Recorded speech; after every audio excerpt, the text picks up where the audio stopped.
Hello and welcome to the Golden Hour, a content series from us here at the Horizon League. Why the Golden Hour? Well, we certainly won't take up a full hour of your time, but it refers to the name of our league, the Horizon, where the earth meets the sky and where the student meets the athlete. We hope you enjoy today's episode.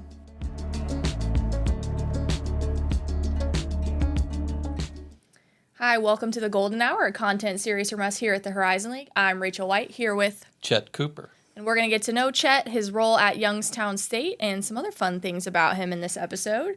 So first, just tell me a little bit about yourself, Chet, and how you became an FAR. Oh, well, years ago, 25 years ago, actually, I came to Youngstown State, and I got very interested in the athletic program, and I began to know people, and then I was on the Inter-Athletic Council for a while, and then one day the retiring FAR came to me and said, how would you like to be FAR? And so that was like 16, 17 years ago. So I've been FAR ever since. Yeah. So That's awesome. that's been my journey to this point.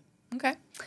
Every FAR role is a little bit different from campus to campus, and some people don't even really know too much about what an FAR is. So could you tell us a little bit about what they generally do and then what you kind of do at Youngstown that might be kind of unique? Well, as you know, the NCAA requires that there be a faculty athletic rep who is actually appointed by the president of the university and serves as a bridge, an academic bridge between the academic end of the institution and the athletic end. So other than that, though, there's no job description. So basically everybody decides what their own job is. And at YSU, we have a spectacular athletic staff. So the work that's done by some FARs, I don't have to do. I don't get too heavily involved in compliance. We have spectacular people there. Mainly, I problem solve. And those problems are to make sure that the student athlete is being treated well in and out of the classroom, and that they're actually doing what they're supposed to be doing in and out of the classroom. So I basically interact between faculty, the athletic staff, and the administrative staff. And what's your kind of interaction with the student athletes like? Like, what kind of situations do you get to interact with them in? Oh, well, I love to travel with different teams cool. as much as I can, and I traveled a lot this last year. That's and awesome. One thing this year, during spring break, I traveled to North and South Carolina, and the baseball team, the lacrosse team, and the softball team were all playing within an hour of each other. Awesome. So I got to see all three of them play during that week down there. So that was nice. And you know, I travel with the women's basketball team and the bowling team, and so I try to travel and I get to know these student athletes a lot better. And what's really nice is developing that personal relationship with them, and they know that if there's an issue, they can come to me or our other FAR, Barbara Flynn.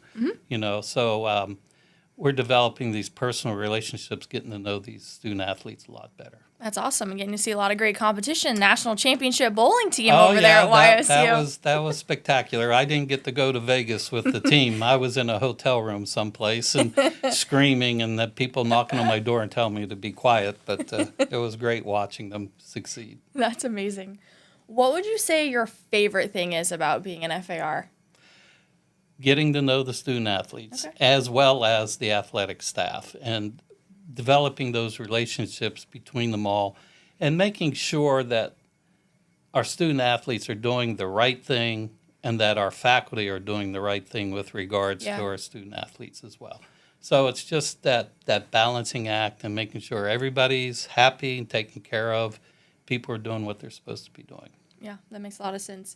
You've been in this role a long time, probably longer than most of our other FARs. How would you say the roles kind of evolved or changed during that time? Well, you know, when I first joined, the FARs had a lot of voice in what was going on nationally as well as within the Horizon League. Some of that has dissipated over the time since I've been FAR due to a lot of changes that have gone on in athletics. And I think there's a need to reincorporate the FARs back into the governance structure and have more say-so in what goes on. You know, originally, the NCAA was basically founded by faculty, you know, and they were, if you go back to history, part of the concern was football players dying playing football. And so that got to be a concern. That's where the faculty came in, the presidents came in. But as you well know, things evolve, and I think we need to de-evolve a little bit to bring Okay. the FARs back into the structure in a more formal way. Yeah, that's an interesting perspective. And within our Horizon League governing structure, you are once again our FAR chair. Yes, I am. So you get to kind of be the FAR voice in like our council meetings and even Yes. with our board. So talk about kind of what you like about that role. I love interacting with all the people there. Yeah. And some of the faces have changed over the last couple of years, Sure. but getting to know these people, they're all great people. And they're all doing the very best they can in a very difficult situation in the environment we're in now with Yeah. athletics. So much going on. There's so many wheels in motion, balls in the air, and I think the Horizon League is doing its very best to make sure that what comes out of it is positive for not only the athletic programs, but more importantly, the student athletes. And I just love interacting and trying to be part of the conversations and giving them all a different perspective, Yeah. representing the other faculty, letting them know that, hey, they're students first, Yeah. then athletes. So the academic part is really, really important to me. For sure. And definitely not something you want to lose sight of. So No. it's important to have somebody to kind of circle the conversation back sometimes to really the core of what we're doing here, which is Right. educating young people. Exactly. So super important. Speaking of that, your day job when you're not traveling with teams is kind of working as a professor. So tell us Yes. about what you teach, kind of what you research, just kind of your academic background. Well, I should probably also tell you I wear a second hat at the university, too. Okay. I'm chair of the academic senate and have been Okay. almost chair as long as I've been FAR. Wow. And so so now I have a different perspective on education, too, Yeah. because you've seen it evolve For sure. over the last 15 years or so. But my real job is professor of microbiology. Okay. And I teach mainly majors course in microbiology and the associated labs, Okay. and occasionally other related courses in microbiology. And so it's a lot of fun. The last few years, I've had some outstanding graduate students, and they all graduated this past spring. Yeah. And so my lab is like a desert now. There's no one in it. But they were doing some great research. For 4 of the last 5 years, I was funded to look for the COVID-19 virus in dormitory water, dormitory okay. wastewater, which Yeah. we found some interesting results. And then had a student win a national prize for her work on that project. That's awesome. Recent work, we're working with gold nanoparticles in the treatment of infectious bacteria and using lasers, and we're finding some very interesting results and very positive. So we hope to get some publications out on that pretty soon. And I just got some in-house funding to look for certain viruses in dormitory wastewater again. Okay. So I got multiple balls in Of the course, air, yeah. but no students. So if you know of any students that really want to work on their Yes. Did you hear that? graduate school, Dr. Cooper is looking for some microbiology You got to be students. quality. You got to be quality. So Only the best Okay. at Youngstown State. Love that. Now I'm curious about your second job at the university. Tell me a little bit about that with working with the faculty senate and how that works on your campus. Well, it's actually an academic senate, Okay. which means it's a combination of 70% faculty, Oh, okay. 15% administrators, and 15% students. Nice. So what we do is we are chartered to promulgate academic policy. Okay. And so we just finished up a laborious process of putting together our new Gen Ed model, Okay. which already needs modified, thanks to the state government saying we have to teach a different course now.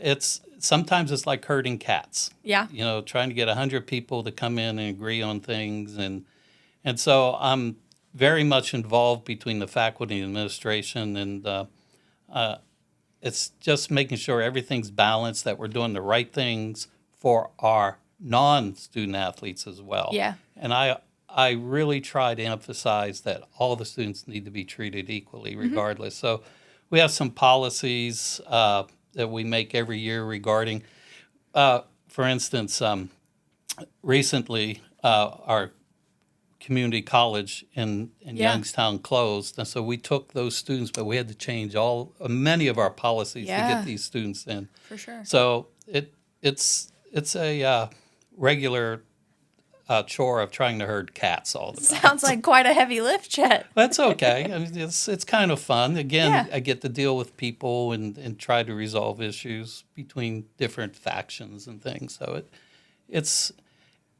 I'm not bored. How's that? Wow, that's good. Nobody wants to be bored. No. That's great. So obviously you're very busy between all the things you've already told us about, but what are some of your hobbies? What do you like to do in your free time? Well, unbelievably, I like being the sports official. Really? I do that a lot. Okay. Yeah, so right now it's baseball. Nice. The fall will be volleyball and a little bit of on the sidelines of football. Okay.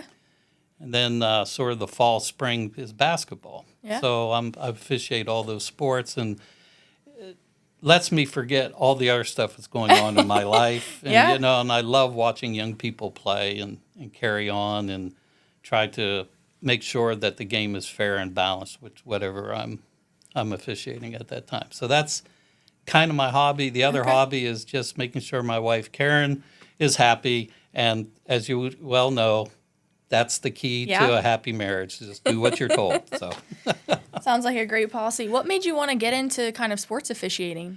oh well, years ago, and it all comes down to parents. Yeah. I was sitting in the stands for my son's Little League baseball game, and I was listening to the parents, and they're all complaining about this, that, and the others. They still do. Sure. And so a man came along and said, listen, we need an umpire. And I said, me. And I literally jumped the fence to get to be an umpire, and that's what started my umpiring Wow, career. okay. So yeah, That's awesome. that's it. And I fell in love with it, and I didn't have to listen to the parents and in the stands. I mean, you still hear them when you're on the field. Sure, but you're not as close, I guess. No, I guess not. No. That's amazing. All right, well, I just have one more question Sure. for you, Chet. We like to close all of our golden hour shows with a start, bench, cut. So we'll kind of give you three things. You kind of got to put them in rank order: what you'd start, what you bench, and what you get rid of and cut. Okay. So summer's coming up, so we're going to kind of go in like a summer direction with this. So I'm going to give you three summer treats: Okay. ice cream, popsicle, or a snow cone. Would you start, bench, and cut? Cut the snow cone. Okay. Don't need water. Not a fan? No, Okay, no, all right. not really. Okay. Sounds good. Ice cream's nice, but I like popsicles. Okay, popsicle's number Yeah, one. I do. It's I could eat 1,000,000 of them. Yes. Okay, amazing. I love that. Great summer treat. Yeah. Perfect. All right. Well, I'm Rachel White here on the Golden Hour with. Chet Cooper. Thanks for joining us. Thanks for joining us on this episode of the Golden Hour. Be sure to follow along with all the Horizon League news and action on our social media platforms at Horizon League and at horizonleague.com. Are you hungry? Cluster Truck is Indy's go-to delivery and pickup kitchen. With always free delivery and over 100 menu items, there is something to satisfy everyone's craving. Hand-stretched pizzas, pad thai, tacos, salads, wraps, burritos, and more, delivered directly to your curb. Delivering to Fountain Square, downtown Indy, Carmel, Castleton, Broad Ripple, Fishers, and more. Use code HLRadio at checkout to receive $5 off your next order of $20 or more. Order now at clustertruck.com.